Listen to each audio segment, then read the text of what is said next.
आज हम बात करने वाले हैं एक ऐसी कंपनी की जो शायद आपके घर में भी मौजूद है।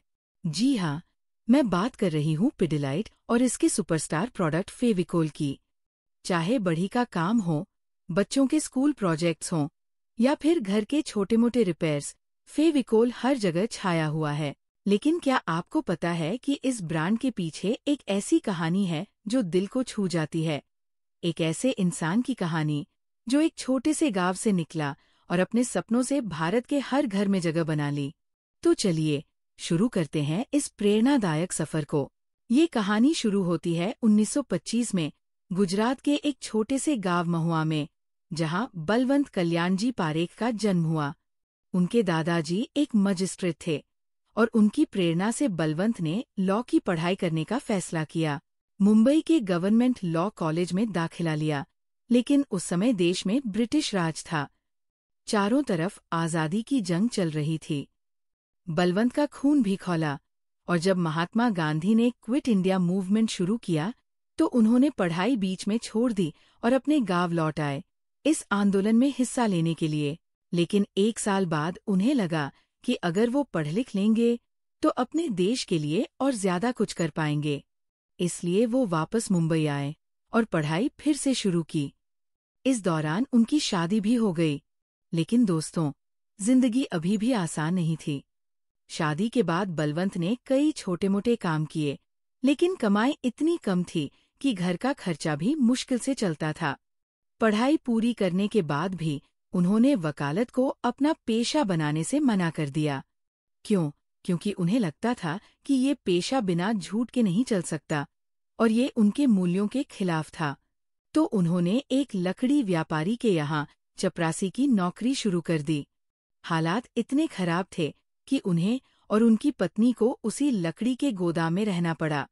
लेकिन दोस्तों, यहीं से उनकी जिंदगी में एक बड़ा आइडिया आया।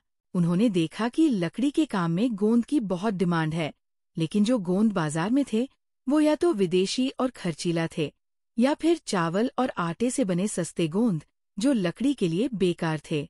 उस समय बढ़ी जानवरों की हड्डियों से बने गोंद का इस्तेमाल करते थे, जो बदबू मारता था, उसे गर्म करना पड़ता था और शाकाहारी लोगों के लिए बिल्कुल ठीक नहीं था। बलवंत ने सोचा, क्यों न ऐसा गोंद बनाया जाए जो सस्ता हो, साफ सुथरा हो और आसानी से इस्तेमाल हो। लेकिन आइडिया तो था, पर पैसे बिल्कुल नहीं। फिर बलवंत की मुलाकात हुई मोहन नाम के एक इन्वेस्टर से। दोनों ने मिलकर एक इंपोर्ट बिजनेस शुरू किया, साइकिल, सुपारी, केमिकल्स और डाइज का। इस बिजनेस से उन्हें अच्छा मुनाफा हुआ और वो अपनी फैमिली के साथ मुंबई के सायन में एक छोटे से फ्लैट में शिफ्ट हो गए। इस बिजनेस ने उन्हें जर्मनी की कंपनी फेडको से जोड़ा, जो एक बड़ी कंपनी होचस्ट के लिए मिडिलमैन थी। 1954 में होचस्ट के एमडी ने बलवंत को जर्मनी बुलाया। वहां उन्होंने एक खास गोंद देखा, मोविकोल, जो मजबूत था और इस्तेमाल में आसान था। बस यहीं से उनके सपने को नई उड़ान मिली। भारत लौटकर उन्होंने अपने भाई सुनील के साथ मिलकर मुंबई के जैकब सर्कल में एक छोटी सी फैक्ट्री लगाई। कंपनी का नाम रखा पारेख डाइकम इंडस्ट्रीज और 1959 में बाजार में आया फेविकोल। ये नाम मोविकोल से प्रेरित था, जिसमें कोल का मतलब है जोड़ने वाला। लेकिन असली चुनौती तो अब शुरू हुई थी। फेविकोल को बाजार में लाने के बावजूद लोग इसे अपनाने को तैयार नहीं थे। बढ़ी पुराने गोंद के इतने आदी थे कि नया गोंद आजमाना ही नहीं चाहते थे। और बड़े कॉन्ट्रैक्टर्स, वो तो विदेशी गोंद को ही बेहतर मानते थे। पिडिलाइट के पास टीवी एड्स के लिए बजट भी नहीं था। लेकिन बलवंत ने हार नहीं मानी।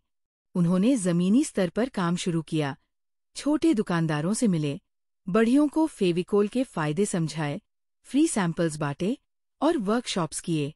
धीरे धीरे फेविकोल की क्वालिटी लोगों को समझ आई। ये गोंद ना गर्म करना पड़ता था, ना उसमें बदबू थी और शाकाहारी लोग भी इसे यूज कर सकते थे।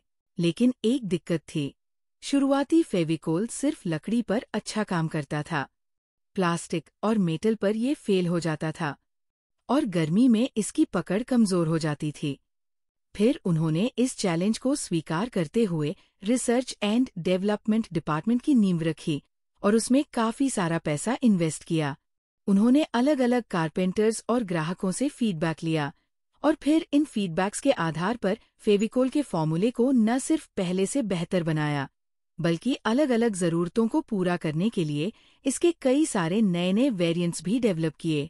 उदाहरण के लिए 1980 के समय जब कंपनी को शिकायतें मिलने लगी कि ज्यादा ह्यूमिडिटी की वजह से उनकी गोंद की पकड़ कमजोर पड़ जाती है, तो पीडिलाइट ने इस प्रॉब्लम को सॉल्व करने के लिए फेविकोल मिस्टर लॉन्च किया, जो मॉइस्चर को रोककर जॉइंट्स को स्टेबल बनाए रखता था।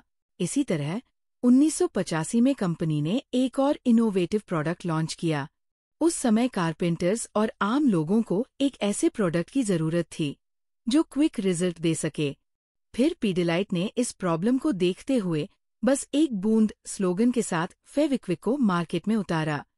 फेविक्विक की खासियत यह थी कि ये सिर्फ लकड़ी ही नहीं, बल्कि प्लास्टिक, मेटल, रबर और दूसरे मटेरियल्स को भी तुरंत जोड़ देता था।